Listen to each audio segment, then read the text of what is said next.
সর্বশেষ যে ব্যক্তি জাহান্নাম থেকে মুক্তি লাভ করবে তাকে আল্লাহ পাক বলবেন, ফেরেশতাদেরকে বলবেন, ও আমার ফেরেশতারা, আমার এই বান্দাকে জান্নাত এবং জাহান্নামের মাঝখানে রেখে দাও। জান্নাত এবং জাহান্নামের মাঝখানে লোকটি যখন থাকার জায়গা পাবে, সে জান্নাতের দিকে তাকায়া দেখবে আর কাঁদতে থাকবে। আল্লাহ পাক জিজ্ঞেস করবেন, বান্দারে, যুগের পর যুগ ধরে জাহান্নামে কেঁদেছো, আমি রব্বুল আলামিন জাহান্নাম মাফ করে দিয়া জান্নাত জাহান্নামের মাঝখানে রেখে দিয়েছি, আযাব থেকে তো বেঁচে গেছো, এখন কান্দো কেন? লোকটি বলবে, রব্বুল আলামিন কান্দি এই কারণে, জাহান্নাম থেকে মাফ করেছো, তোমার শুকরিয়া আদায় করি।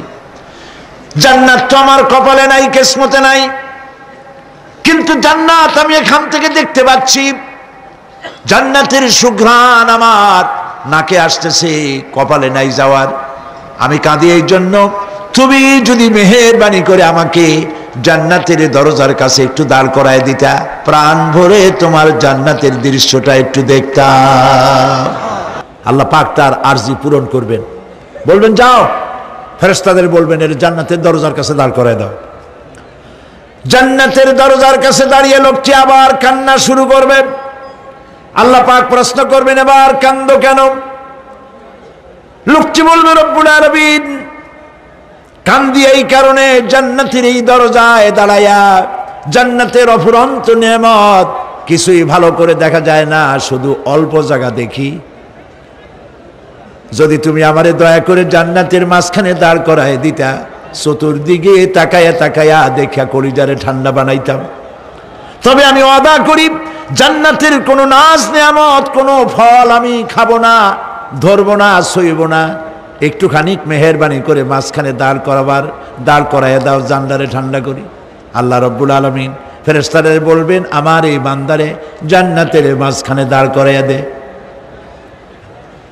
আল্লাহর নবী বলেন, জান্নাতের মাঝখানে দাঁড়িয়ে লোকটি আগের চাইতে আরো জোরে চিৎকার মেরে কাঁদতে থাকবে।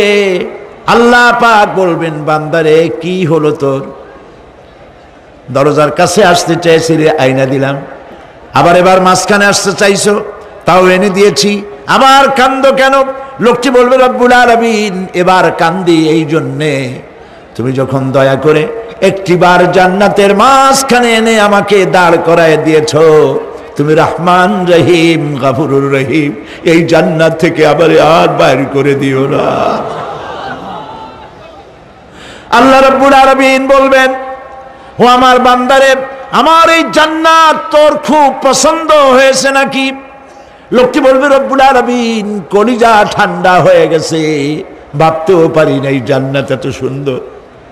আল্লাহ পাক বলবেন, বান্দারে, এরকম একটি নয়, দুইটা নয়, তোর জন্য আমি 10টা জান্নাত এইরকম রিজার্ভ করে রাখছি।